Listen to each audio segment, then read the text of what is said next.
Hey everybody, welcome back to my channel. It's Paul. I figured today is a succulent type of day.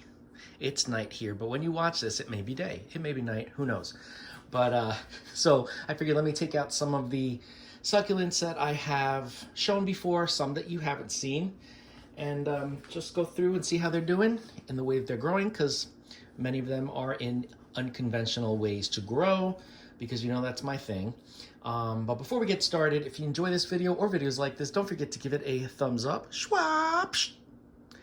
and subscribe if you haven't. Why not, right? Why not? All right, so let's get started.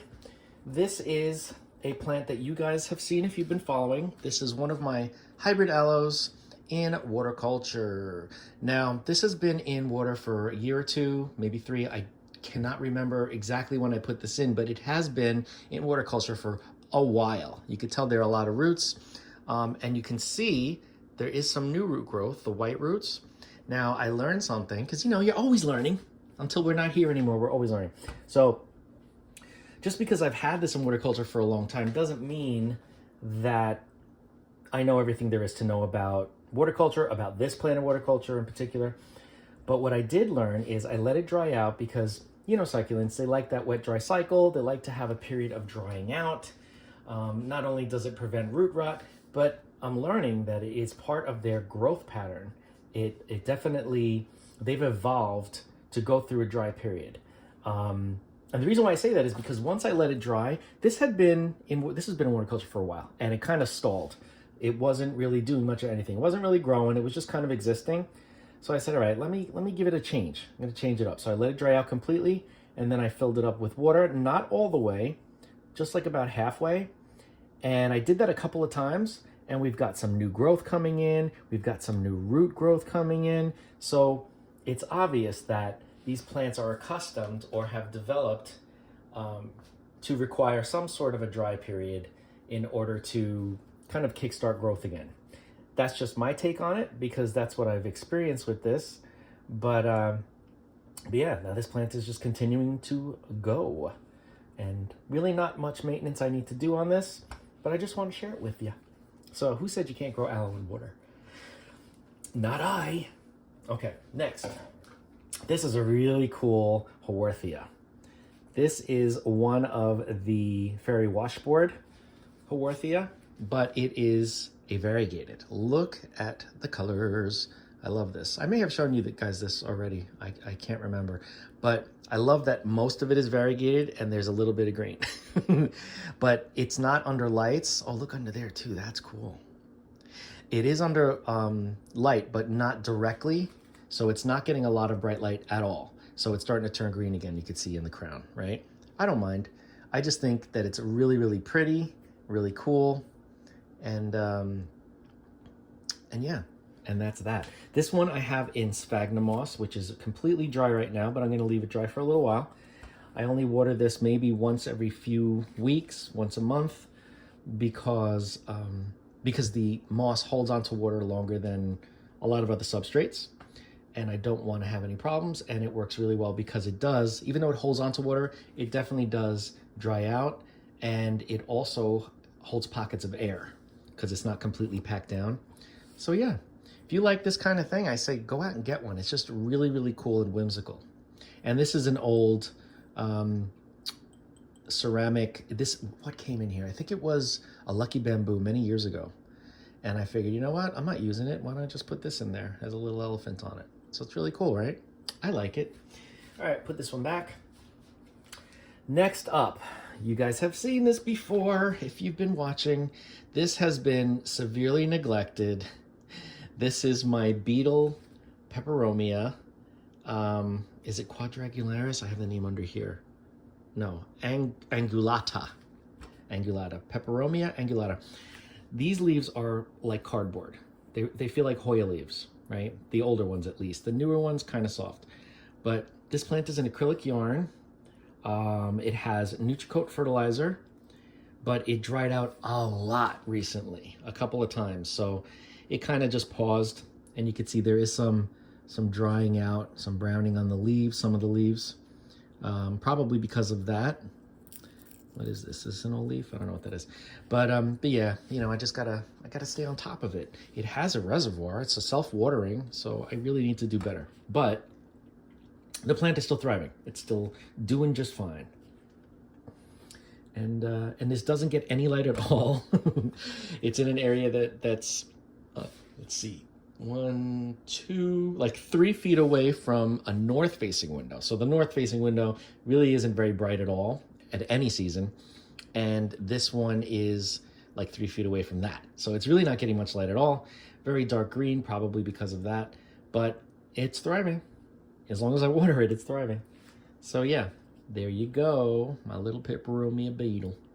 All right, take that one away. So we have some room to look at the other succulents. You guys probably remember this. These were some cuttings that I took of my ghost plant, Drought-Tolerant paraguayense. I just stuck them in water in a vase, and as you can see, there were roots all over the place. There is even some algae down there, but we do have a couple of dry leaves here because recently I let the water get down too low and there weren't really any roots. So what did it do? It starts to eat up its own leaves to stay alive. I'm so sorry, little plant. But now it's back in the game, supple, happy. This is about 2 feet away from a south-facing window because most succulents, not all, but most succulents do like a lot of bright light, even direct sun, they can tolerate. And when they're in the sun like that, when they're in bright light, they don't grow as fast because they don't need to, right? So these guys are just happily existing. They're growing, but just not at a rapid rate. Not like one of the other ones I'm going to show you. Excuse me. But yeah, so this is my ghost plant cuttings in water. Sticking with ghost plant, there are some others that I had gotten that I also put in water. And as you can see, the roots are going nuts in there. And it even has some aerial roots, as you can see there. But this is actually in the south-facing window, so you can see the color's more purple. It's not just the gray-green like the other one. It's got more purple color to it because it's got some sun stress. But I'm telling you, if you want succulents but you've never had luck with them, grab yourself some ghost plants, some Drought-Tolerant, and put them in water. Just put them in water. They do great. They're I can't even tell you how long I've had some of mine in water. They just keep going. Keep going and going and going. And if you give them light, a lot of bright light, they have a pretty color. Some of them there's a variegated variety, which I also have. I think I've shown you guys. But they take on either a purplish or pinkish hue. And when they're not in bright light, they're like a grayish green. So either way, I think they're really cool looking, right? I think they're really, really cool, whether you give them light or not. So that's that one. No fertilizer in there, I don't think. No fertilizer, but I can put some in at some point. Now here's another one. This one's been in water culture for a very long time. As you can tell, it's just going nuts. I didn't want to cut it because I wanted to just see how long it'll trail. And I recently cleaned out the water in here. You can see the roots have algae on them, but they don't seem to mind somehow. It's still holding on to a lot of its leaves, its older leaves, but get a load of this. It's just so cool. I just think it's cool to grow them in water because, and you know, I always say this. People say, oh, it's not natural for them. I know I've said this before, but guess what? Houseplants aren't natural. We're not supposed to be growing plants indoors. All plants are meant to be outdoors, right? So we bring them in, that's not natural, and we find ways to make them thrive. I found ways to make these thrive in water. Boom. So, I'm off my soapbox. All right. Next up, we're moving to Gasteria. I love Gasteria. I love them, first of all, because they're almost indestructible. Their leaves feel like, they just fake. They just feel fake. Look at the pattern on this one in particular. It's got almost like zebra stripes, and it's a lighter color on the younger leaves. They pup, Gasteria pup very easily and quickly. We've got pups in here. This is in lava rock. So no soil. It's kind of like semi-hydro, except I let it dry out completely. I don't keep a reservoir. There's really no need to keep a reservoir for succulents, so unless they're in water culture. But even in water culture, you can let them dry out. But yeah, these guys, I let them dry out. This I just watered today. And I love how, not all of them, but a lot of Gasteria grow in like this fan shape. I love that. It's just really, really cool. Kind of like a young aloe. Anyway, this has no fertilizer in here. I'll probably give some at some point, but not right now. Doesn't really need it. These plants are not heavy feeders, and they're doing just fine without them. So, north-facing window. Next up is another gasteria that I love. It's getting kind of tall, as you can see. Let me turn it this way so you can see better. And I may have shown this before. I can't remember. I never remember what I show you guys and what I don't. So if I like show you the same thing 2 weeks in a row, my apologies. I really should be paying attention. I'm kidding, not 2 weeks in a row, but you know, relatively soon after. This was, I believe, the mother, or maybe there were two, and then it shot out a pup, and the pup is variegated. Look at this. See the variegation? I guess this is what would be considered a half moon for a gasteria. So it's almost like a Fuji Sakura, but I don't know. I don't know what this would be called, just a variegated whatever this is. But yeah, I just find that really, really cool how it spontaneously it pushed out a variegated pup.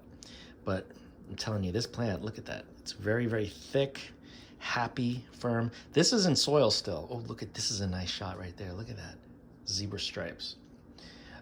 This is in the soil that I got it in originally, so I haven't done anything to it. I just water it whenever I remember. It dries out a lot, but they don't mind that. Gasteria are okay with it. And I really, really dig these plants. They're just very, very cool.